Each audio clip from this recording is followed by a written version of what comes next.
Hey guys, Neobosh here with the second of 4 videos in my Weapons of the Battlefield series, and this time we're going to take a look at the new support class weapons from the Turning Tides release, the M1917 MG low weight and the M1917 MG telescopic. So let's start with the standard variant of the weapon, the low weight.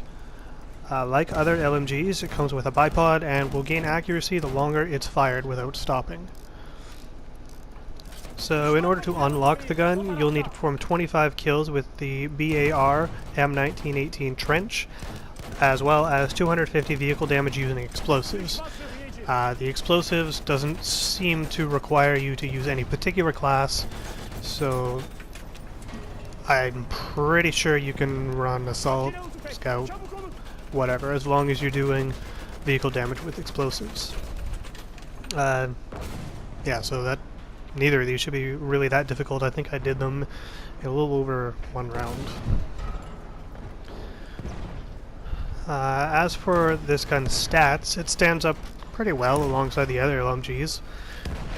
They're all pretty similar in the class, honestly. It has a damage output of 23, so that puts it in line with the other weapons of the class at 5 hits to kill. The in-game accuracy says it is 75, while the hipfire is 25, and the control comes in at 60. Now, this gun, like all other LMGs, is fully automatic, and it fires up to 450 rounds per minute. The big advantage of this weapon is the mammoth magazine capacity. You can carry 250 rounds in a single magazine.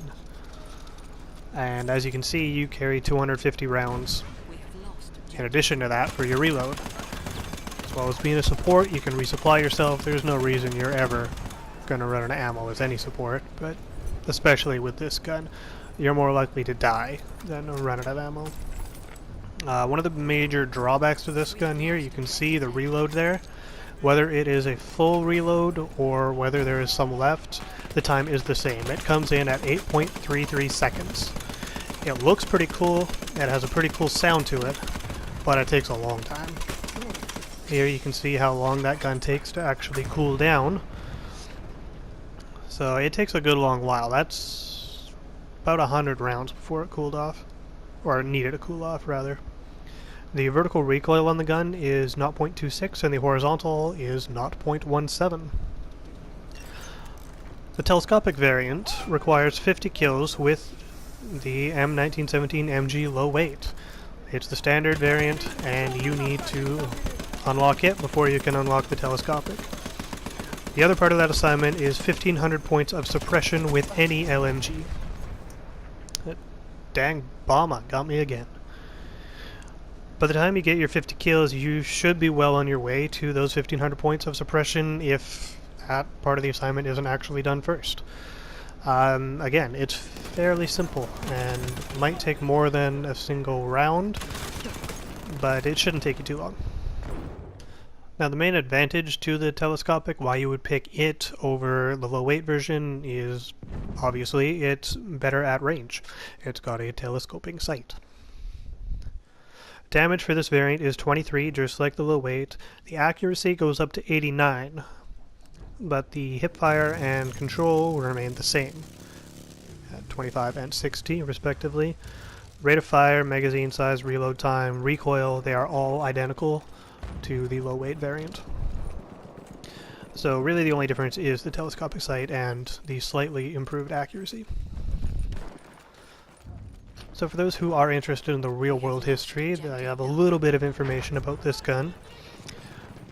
It's chambered for the 30-06 Springfield round and was actually a heavy machine gun used by the US in World War I, World War II, Korea, and it even saw some limited use in Vietnam.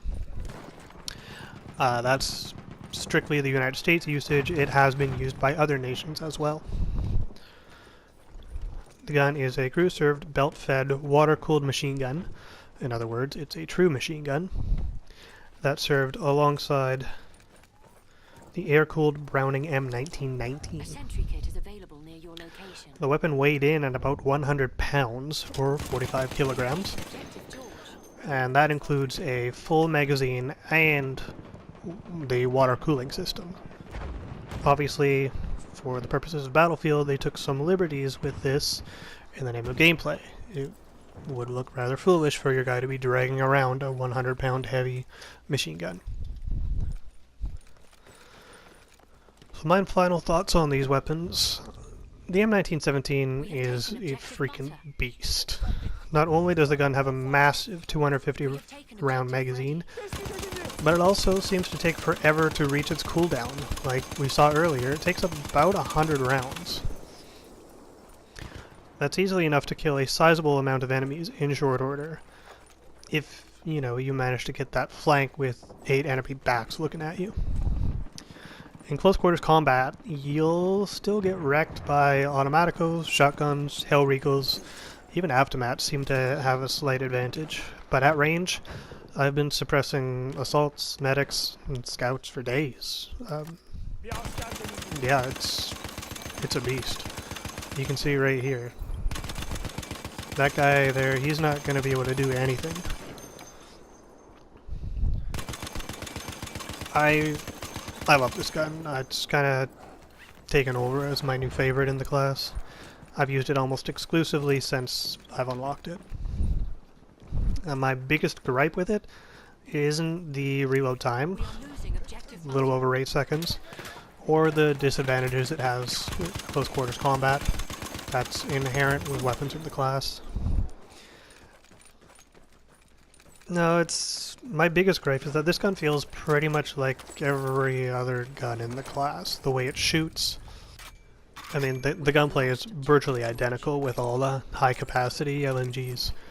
The only individualization really is in visuals of the gun.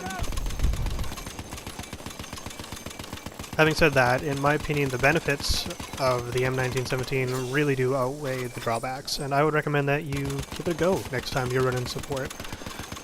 Maybe it's not for you, but I think there are enough good things about this weapon that everyone should at least try it. I mean, like I say, if you like the support class and the LMGs, they all fire pretty similarly, so high magazine capacity, long time to reach cooldown, not a whole lot not to like about this weapon. So that'll be all for this video, guys. Thank you for tuning in. If you enjoyed, please do subscribe and hit that thumbs up button. And if you did not enjoy the video, feel free to hit that thumbs down. The next video in the series will be on the new assault class weapons, the trench carbine and the machine pistol. No promises, but I hope to have that video for next week. In the meantime, if you have any feedback, I look forward to reading them in the comments down below. And have a good one, guys. Hope to see you all down sight.